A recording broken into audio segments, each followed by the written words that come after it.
Welcome. This is Unit 7 from the core curriculum, the firm and its customers. It's a general outline of what we'll be covering today. We're having a brief introduction, and we'll look at production and key concepts, pricing and production decisions, and profit maximization, the gauge from trade, and price elasticity of demand. Introduction. Ernst F. Schumacher, Small is Beautiful, published in 1973, advocated small-scale production by individuals and groups in the economic system, designed to emphasize happiness rather than profits. In the year the book was published, the firms Intel and FedEx each employed only a few thousand people in the US. 40 years later, Intel employed around 108,000 people, and FedEx more than 300,000. A very successful case is Walmart, who employed 3,500 employees in 1973, and in 2016 they employed 2.3 million workers. However, most firms are much smaller than this. While in all rich economies, most people work for large firms. In the US, 52% of private sector employees work in firms with at least 500 employees. Firms grow because their owners can make more money if they expand, so they're driven by the profit motive, and people with money to invest get higher returns from owning stock in large firms. Employees in large firms are also paid more. Well, in figure 1, we can look at we can see the growth of some highly successful US firms. So one successful story in the UK is Tesco, which was founded in 1919 by Jack Cohen. So Jack Cohen had the motto, pile it high and sell it cheap. He employed a strategy where to attract workers, he set prices very low. So even though the marginal profit was very small, the low prices attracted many customers. And today, £1 in every £9 spent in the shop in the UK is spent in a Tesco shop. However, other firms employ some different strategies. For example, Apple sets high prices for iPhones and iPads, increasing its profits by charging a price premium rather than lowering prices to reach more customers. For example, between April 2010 and March 2012, profit per unit on Apple iPhones was between 49% and 58% of the price. During the same period, Tesco's operating profit per unit was between 6% and 6.5%. A firm's success depends on more than getting the price right. Product choice and ability to attract customers, producing at a lower cost and at a higher quality than the competitors all matter. You also need to be able to recruit and retain employees who can make all these things happen. As we saw in Unit 2, innovation may lead to new and attractive products or to lower production costs. If the firm can innovate successfully, it can earn economic rents, at least in the short term until others catch up. And further innovation may be needed if it is to stay ahead. Advertising can also be used to increase demand, and as we saw in Unit 6, the firm sets the wage, which is an important component of its cost. As we'll see in later units, the firm also spends to influence taxes and environmental regulation in order to lower its production costs. Context for this unit. As we learned in Unit 6, the interaction between firms and workers determine wages, which are part of the firm's production costs. Other key decisions for firms include choosing product prices and quantities produced. And think of how do these decisions depend on demand and production costs, and how can policies affect the division of surplus between firms and customers. In this unit, we'll also be looking at model of interactions between customers and profit-maximizing firms producing differentiated products. Also look at factors that affect the firm's choice of price and quantities produced, and some factors include cost, price elasticity, and market power. And we also look at surplus, which measures the gains from trade.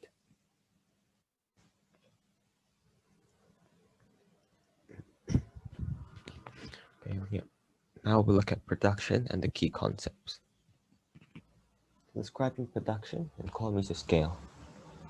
So an important reason why a large firm may be more profitable than a small firm is that the large firm produces its output at lower cost per unit. It's known as economies of scale, and this may be possible for two reasons. Technological advantages. So large-scale production often uses fewer inputs per unit of output, and also cost advantages. In larger firms, fixed costs such as advertising or acquiring the necessary patents or other intellectual property rights have a smaller effect on the cost per unit, and they may be able to purchase their inputs at a lower cost because they have more bargaining power. So economists use the term economies of scale or increasing returns to describe the technological advantages of large-scale production.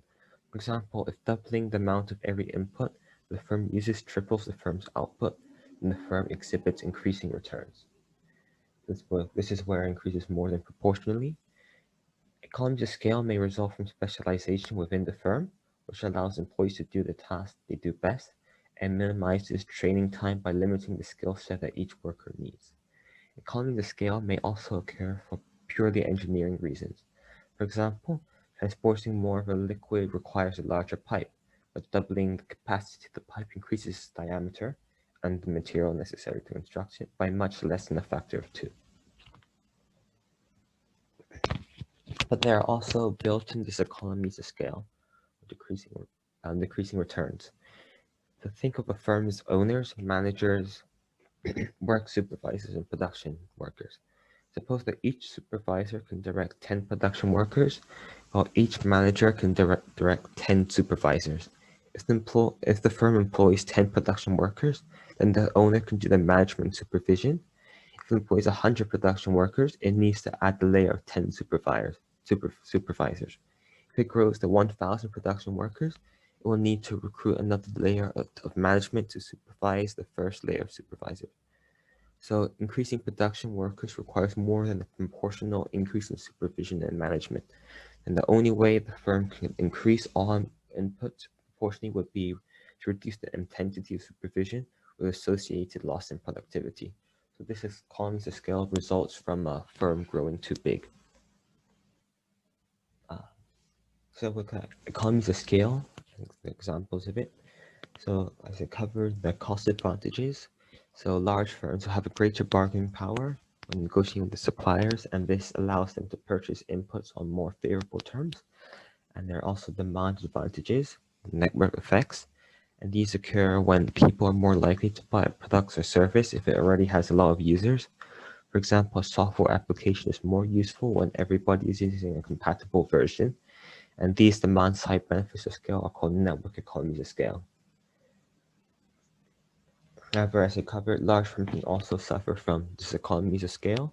And these are the example this can be caused by the additional layers of bureaucracy due to too many employees. Look at cost functions. So to make pricing and production decisions, managers need to know the cost of production.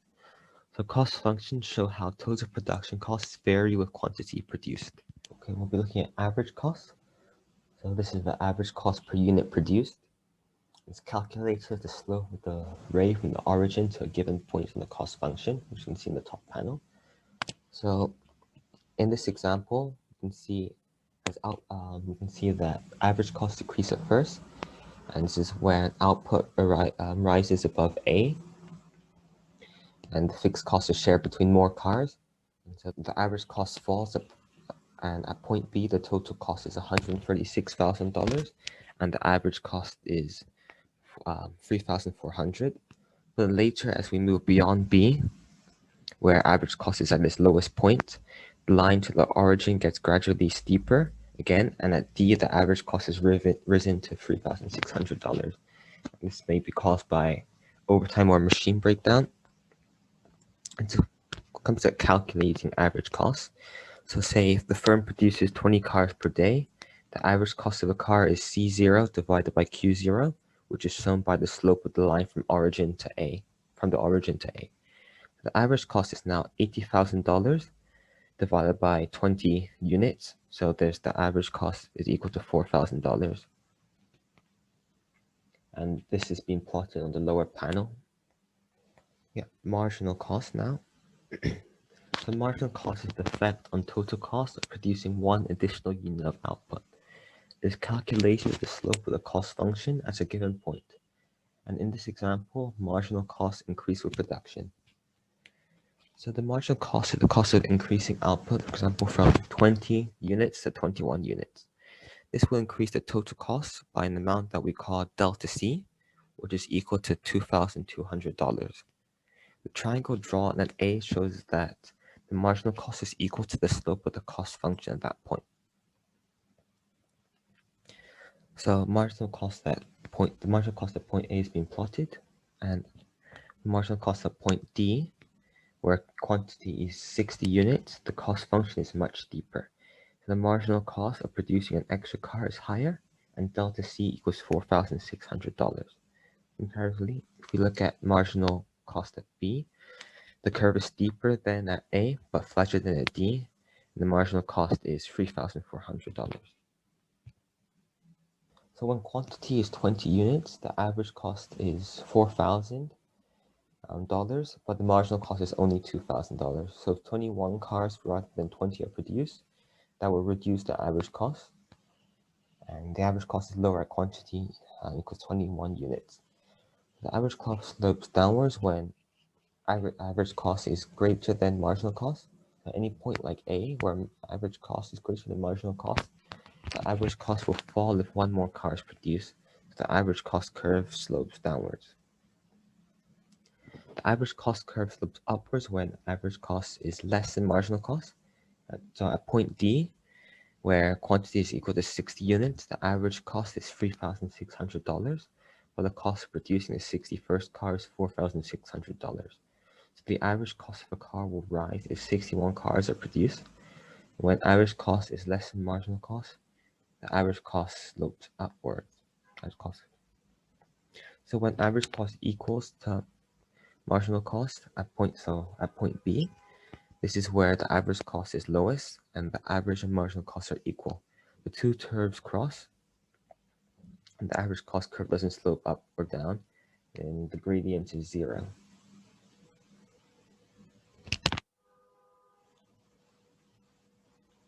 So we're looking at section C now, pricing and production decisions and profit maximization. So not all cars are the same, and cars are what we call differentiated products, and these are products produced by a single firm that has some unique characteristics compared to similar products of the other firms. So each make and model is produced by just one firm and has some unique characteristics of design and performance that differentiate it from the cars made by other firms. So for differentiated products, we expect the firm to be setting with a downward sloping demand curve. So the demand curve is used to make pricing and production decisions, and managers also need to know the demand for the firm's product. The demand curve is equal to the quantity that consumers will buy at each price. So the demand curve shows the relationship that tells you the number of items consumers will buy at each price. So in theory, firms can estimate the demand curve for their product by surveying a large number of consumers. So as we can see from the graph, at quantity of 60 units, the WTP, which is the consumer's willingness to pay, is at $3,200. So the reason why the demand curve is downward sloping is explained by the law of demand, which states that as price rises, the quantity demanded by consumers begins to fall. So looking at isoprofit curves, so economic profit is equal to total revenue minus total costs, and these costs include the opportunity cost of capital. So isoprofit curves show price quantity combinations that give the same profit.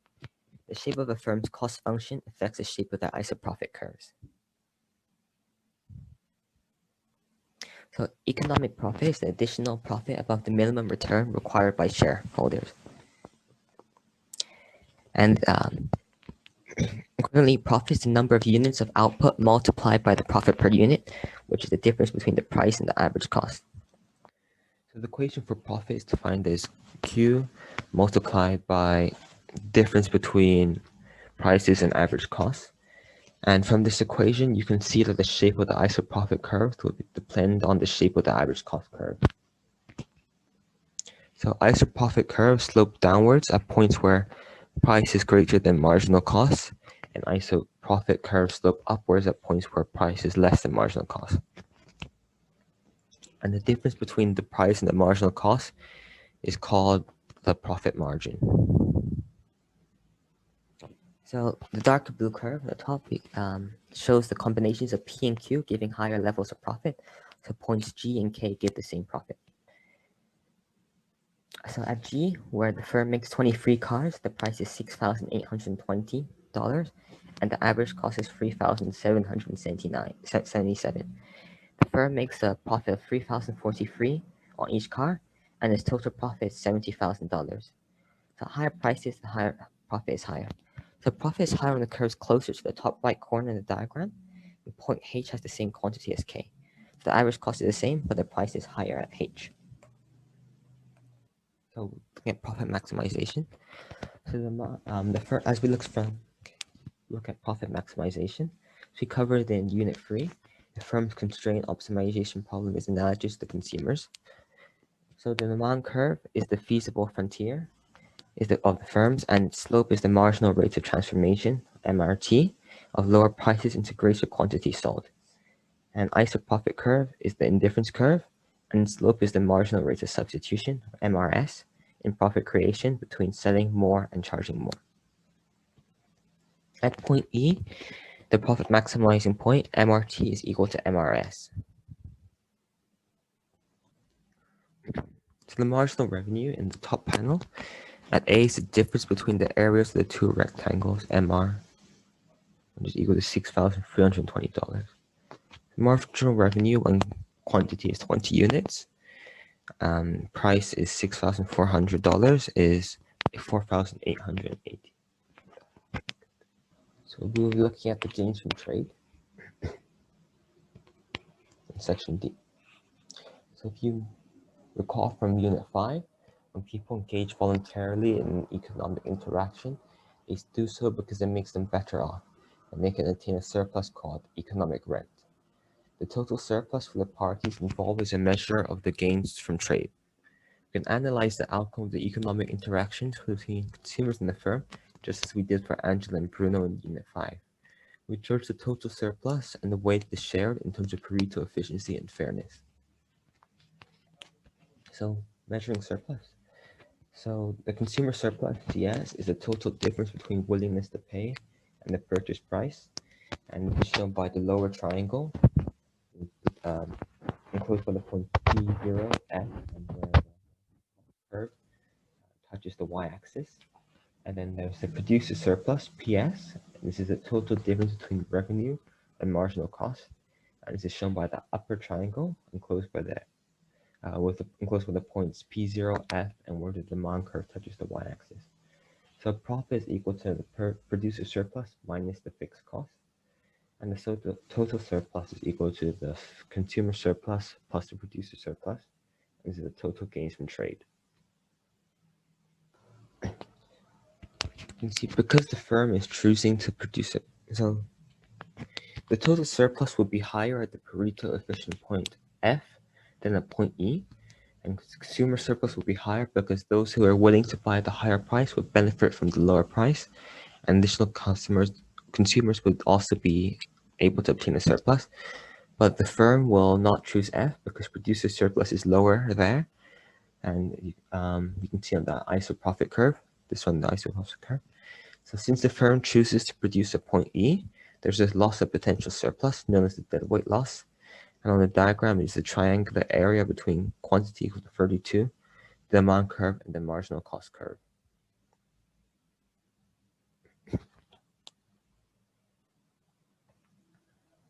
Now we look at section E, price elasticity of demand.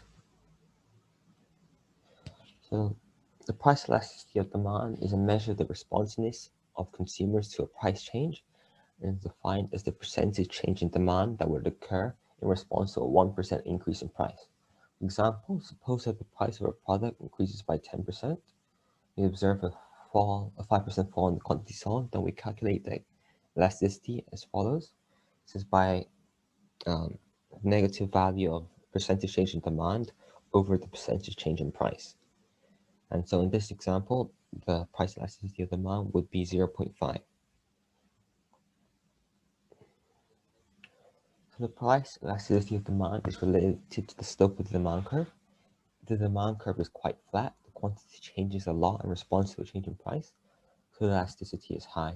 Conversely, a steeper demand curve corresponds to a lower elasticity, but they are not the same thing, and it is important to notice that the elasticity changes as we move along the demand curve, even if the slope doesn't.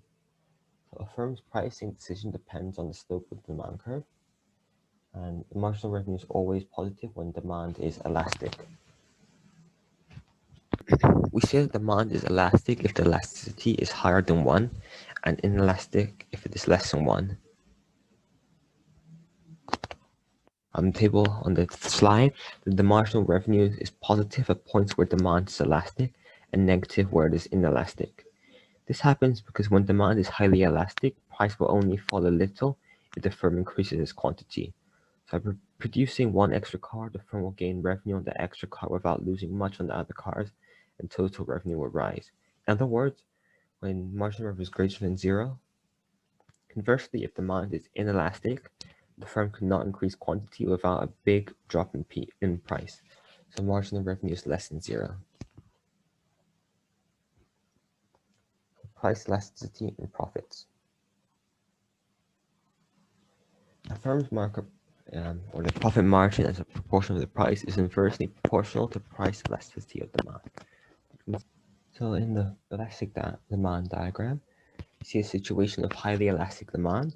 The demand curve is quite flat. So small changes in price make a big difference to sales. And the profit maximizing choice is point E. You can see that the profit margin is relatively small. This means that the quantity of cars it chooses to make is not far below the retail efficient quantity at point F where the profit margin is 0.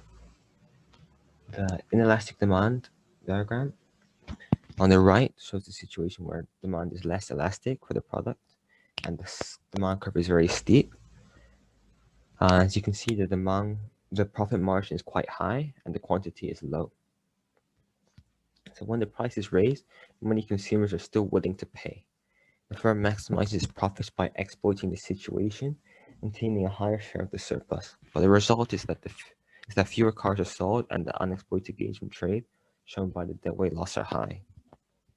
So these examples illustrate that the lower the elasticity of demand, the more the firm will raise the price above the marginal cost to achieve a high profit margin. When demand elasticity is low, the firm has the power to raise the price without losing many customers, and the markup, which is the profit margin, as a proportion of the price will be high. So price elasticity and policy.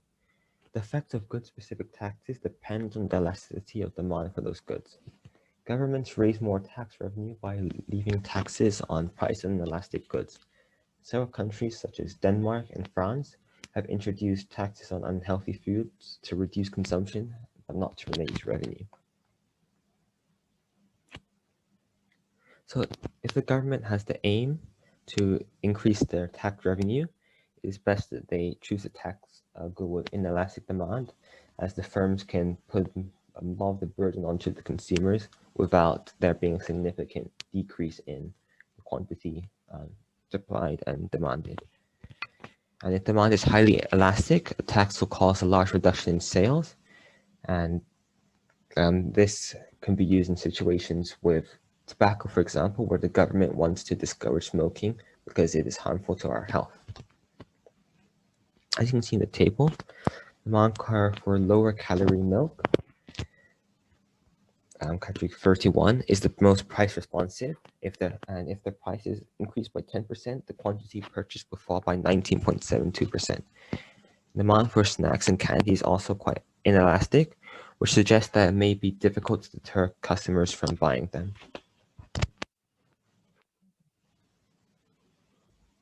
So price elasticity and market power. A firm's profit margin depends on the elasticity of demand, which is determined by competition. Demand is relatively inelastic if there are few close substitutes. Firms with market power have enough bargaining power to set prices without losing customers to competitors. Competition policy limits on market power and can be beneficial to consumers when firms collude to keep prices high.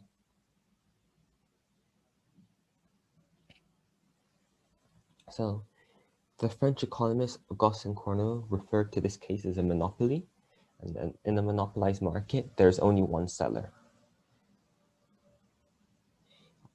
He shows that the firm will set a price greater than the marginal production cost. So an example of market power is a firm selling specialized products. It's because they face little competition and hence have inelastic demand because there's not a wide range of close substitutes. They can set price above marginal cost without losing customers, thus earning monopoly rents. This is a form of market failure because there's deadweight loss. A natural monopoly arises when one firm can produce at lower average cost than two or more firms, for example, utilities. Instead of encouraging competition, policymakers may put price controls or make these firms publicly owned. So because of this market power, firms' monopolies are allowed to set high prices and make high profits at the expense of consumers. And the potential consumer surplus is lost both because few consumers buy and because those who buy pay at a high price. So the owners of the firm benefit, but overall there is a deadweight loss. So one case of policymakers intervening in the market is in the year 2000, where the European Commission prevented the proposed merger of Volvo and Scania on the grounds that the merged firm will have a dominant position in the heavy trucks market in Ireland and the Nordic countries. So in Sweden, the combined market share of the two firms was 90%. The merged firm would have been almost a monopoly. This is the extreme case of a firm that has no competitors at all. So gaining market power. Firms can increase their market power by innovating. The technological innovation can allow firms to differentiate their products from competitors. For example, hybrid cars. And firms that invented completely new products may prevent competition altogether through patents or copyright laws. Advertising is another way firms can increase their market power. So firms can attract customers away from competing products and create brand loyalty. Advertising can be more effective than discounts, increasing demand for a brand. Now, both these tactics can shift the firm's demand curve outwards. The summary covered a model of a firm with a market power as the price setter. So price and production decisions depend on the firm's demand curve and cost function. The profit maximizing choice where MRS equals to MRT, or in terms of revenue and cost where MR is equal to MC. Two, surplus measures the gains from trade. The total surplus is equal to producer surplus and consumer surplus. Deadweight loss is when allocation is not Pareto efficient, and the price elasticity of demand affects surplus and profit. In the next unit, we'll be looking at the model of supply and demand interactions under perfect competition, where there's no market power. And we're looking at the determinants of competitive equilibrium and the similarities and differences between price taking and price setting firms. Thank you.